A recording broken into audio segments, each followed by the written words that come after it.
som ťa rozplakala, nechcela som. Vítajte v Denver Talks, mini podcastie, ktorý sa zaoberá témami, ktoré sa týkajú nielen sveta módy, ale aj žien. Táto miniséria venovaná mamám vznikla na ich počesť k blížiacemu sa sviatku a je venovaná nielen mamám, ale každej jednej žene. Prajem vám príjemné počúvanie. Tak zmenilo sa, som povedala, že úplne všetko. Akože to bola najväčšia zmena v živote celkovo. Ani nová práca, ani ukončenie školy, ani nič nezmení žene život tak ako materstvo. Takže pre mňa to bolo plná zmena priorit. Takisto ako každá mama som sa musela vysporiadavať so zmenou časových podmienok pre mňa. S tým bojujem dodnes a to má asi 6 rokov. Ale naučila som sa neplánovať alebo nejak tak netlačiť na to mať veci do detailu naplánované a skôr viac improvizovať a brať to tak uvoľnenie, že akákoľvek zmena nastane, tak sa jej dokážem prispôsobiť, takže by som povedala, že som flexibilnejšia, odkedy som mama. Takže nie je to len taká životná zmena, ale aj tvoja osobnostná, pociťuješ to takto? Áno, určite. Čo ti to tak najviac ovplyvnilo, tvoju nejakú ženskú stránku, alebo čo tak cítiš najviac? Možno som priebojnejšia, bojovnejšia, silnejšia, dokážem sa viac postaviť sama za seba a v podstate už aj za to dieťa. Taký nejaký ten ochranársky inštinkt vo mne ožil ďaleko viac ako predtým. Dračitá levica, syn je lev, takže možno sa zo mňa stala levica, áno. Vieš si odlišiť, že si matka teraz a teraz si žena, alebo je to pre teba teraz o mnoho náročnejšie? Teraz už je to jednoduchšie. Bolo to náročnejšie do takého 3. roka, by som povedala. Kým mal syn 3 roky, tak to bolo také, to sa nedalo oddeliť. V podstate to bolo 2 v jednom v kuse. Potom som postupne začala tak nejak pociťovať to oddelovanie aj samej seba. Aj som si tak viac od neho odputávala prirodzene, začínala tráviť čas inak ako mama na 100%. Taký naspäť návrat k samej sebe. Materstvo zanechá takú stopu alebo takú nezmazateľnú, jedinečný punc, takže úplne oddeliť sa to určite nedá. Išlo to ľahko zo začiatku, alebo bolo to nejaký taký proces? Zo začiatku nie a zo začiatku som to ani nepovažovala za dôležité. Čiže zo začiatku pre mňa bolo naozaj najdôležitejšie to dieťa a tomu sa podriaďovalo viac menej všetko v mojom živote. Aj tým, že to bolo prvé dieťa.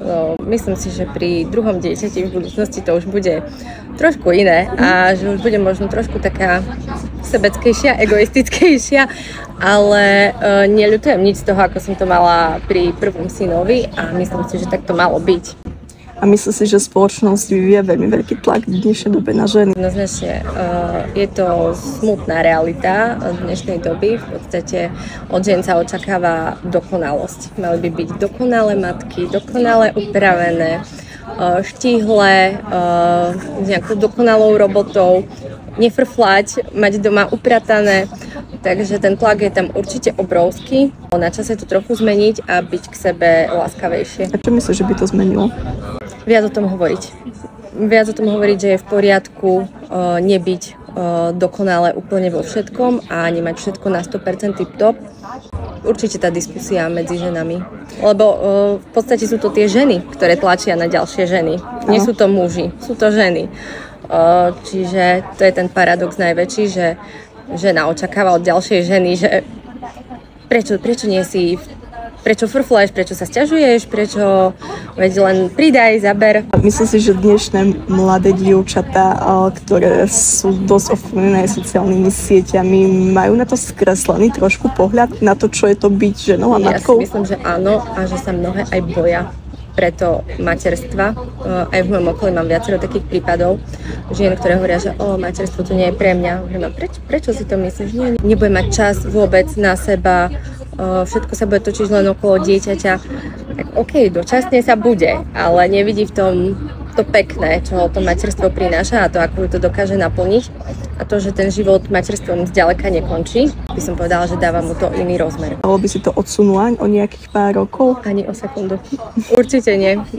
Všetko to prišlo v tom správnom čase. Aké super, že som mala dieťa tak skoro, by som to povedala, v 24 rokoch, čo je už na dnešnú dobu považované možno za skoro, lebo ženy odsúvajú materstvo kvôli kariére. Lebo teraz, keď mám 31, cítim, že už by som nemala možno až toľko energie dať to tomu dieťaťu, ako som mala vtedy. Sme v podstate so synom strašne veľa precestovali, strašne veľa aktivít sme robili, v kuse sme niekde boli, v kuse niečo, čo ho rozvíjalo, posúvalo. Neviem, či je nejaké miesto na východnom Slovensku, kde sme neboli za jeho prvé roky života. Takže neľutujem. Určite. A je niečo, čo by si odkázala ženám? Že sú všetky dokonale také, aké sú. Nech sa neporovnávajú. A že v podstate aj v tom chaose bežného dňa nech si uvedomia, že robia tú najúžasnejšiu a najdôležitejšiu prácu na svete. By si chcela niečo odkázať možno svojej mame? Pasovka. Chcela by som jej odkázať možno to, že je skvelá babička, aj keď sa určite...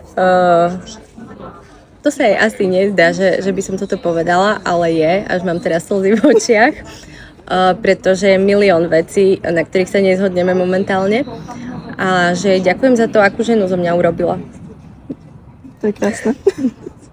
Takže myslím, že som ťa rozplakala, nechcela som, ale to je, myslím, že tá autenticita a to je to, čo patrí k tejto téme, lebo myslím, že byť matkou je obrovská hodnota, pridaná hodnota a emócie tam majú svoje miesto. A každá vlastne z nás, ktorá je matkou, je aj dcerou. A si myslím, že môžeme byť vďační za to, že sme tu. A akékoľvek sú tie vzťahy, tak si myslím, že našou motiváciou je budovať tie krásne vzťahy aj so svojimi deťmi a odozdávať to materstvo ďalej. Presne tak. Tak ti veľmi pekne ďakujem. Ďakujem aj ja. A ešte za to, že si to prekonala so mnou a si s tým súhlasila, tak takže ti ďakujem veľmi pekne. Wow, to je nádherné.